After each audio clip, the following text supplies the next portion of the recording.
5 seconds. May I refer briefly to the question of the states reorganization which has been discussed here during the last 4 days. I have been greatly distressed about much that has happened. It has caused me much unhappiness and produced in me a sense of failure which I do not often have. However, what has worried me and distressed me most is not so much the actual occurrences as the growth of a spirit of violence all over the country, or at any rate in parts of it. The attempt to settle problems by violent methods is, I think, very bad for this country, regardless of the merits of any cause. Once you enter the region of trying to settle problems by violent methods, you go towards something that is perilously near to civil war. Our country, with all its faults, has shown to the world a certain stability, certain peace, a certain measure of progress, and thereby establish a certain reputation. This reputation is based on some fundamental characteristics. If we enter the region of violent explosions simply because dislike this thing or that, then we lose not only our reputation but something much more important than that. Are we going to become the type of country where every other month one hears of some kind of a violent revolution? That is not democracy, but something which is the very reverse of democracy. Apart from that, it is a complete denial of any idea of measured or ordered progress. I can understand an attitude, and I believe that some people hold that attitude that nothing can be achieved by these slow democratic or parliamentary methods, that nothing can be achieved by peaceful method, that in fact nothing can be achieved if one goes about it step by step, and that one must break everything and produce some kind of a clean state to start afresh on. I do not agree with such an attitude. I think it is a matter for the Lok Sabha to consider very carefully where all this is leading us to, quite apart from the state's reorganization report. In great cities and elsewhere, there are always antisocial elements, gundas and the like. One can deal with them if society generally disapproves of them, as it does. But when society approves of violent methods, then the gundas can immediately have the chance of their lifetime. The major question in India today, internally speaking, is this: what is going to be our policy in regard to this growing violence? I am not afraid of the violence of the hooligan, but the spirit of violence.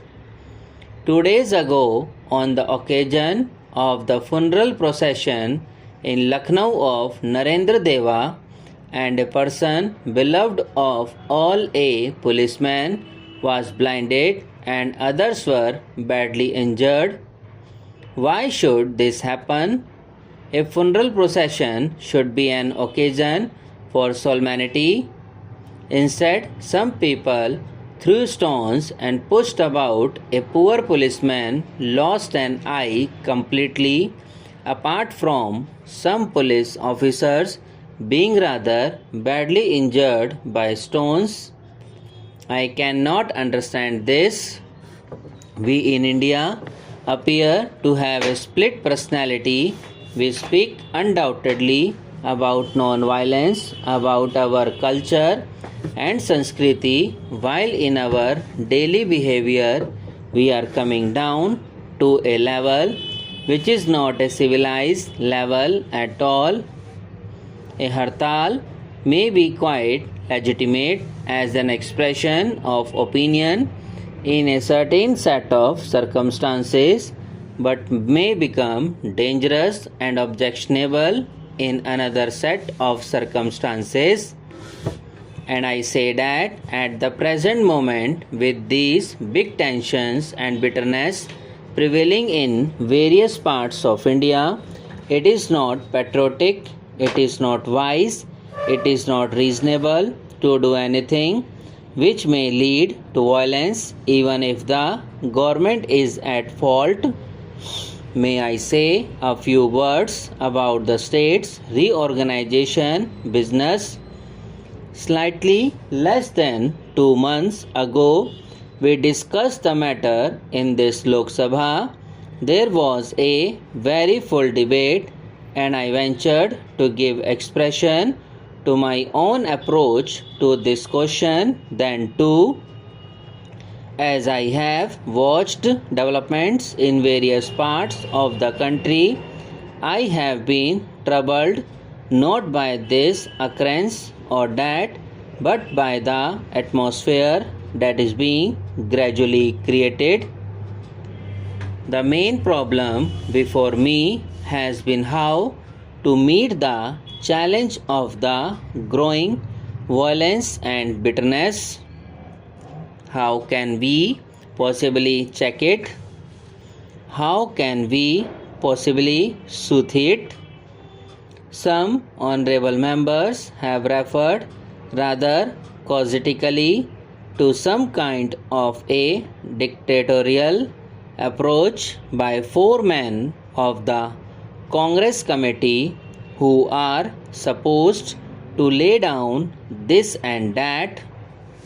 What exactly is the procedure we followed? I referred to it on the last occasion and to the multiplicity of these problems. I also pointed out that the problem usually was not one between the central government and a certain group or a certain state, but between two groups or states. Take this issue of Bengal and Bihar. Here the state of Bihar and the state of West Bengal are thinking in terms of the same patch of territory as their own. May I refer briefly to the question of the state's reorganization, which has been discussed here during the last 4 days.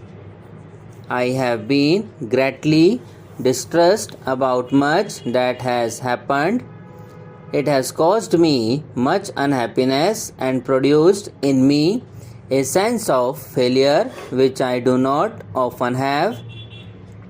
However, what was worried me and distressed me most is not so much the actual occurrences as the growth of a spirit of violence all over the country, or at any rate in parts of it. The attempt to settle problems by violent methods is, I think, very bad for this country, regardless of the merits of any cause. Once you enter the region of trying to settle problems by violent methods, you go towards something that is perilously near to civil war. Our country, with all its faults, has shown to the world a certain stability, certain peace, a certain measure of progress, and thereby established a certain reputation. Subscribe now and press the bell icon. Never miss an update.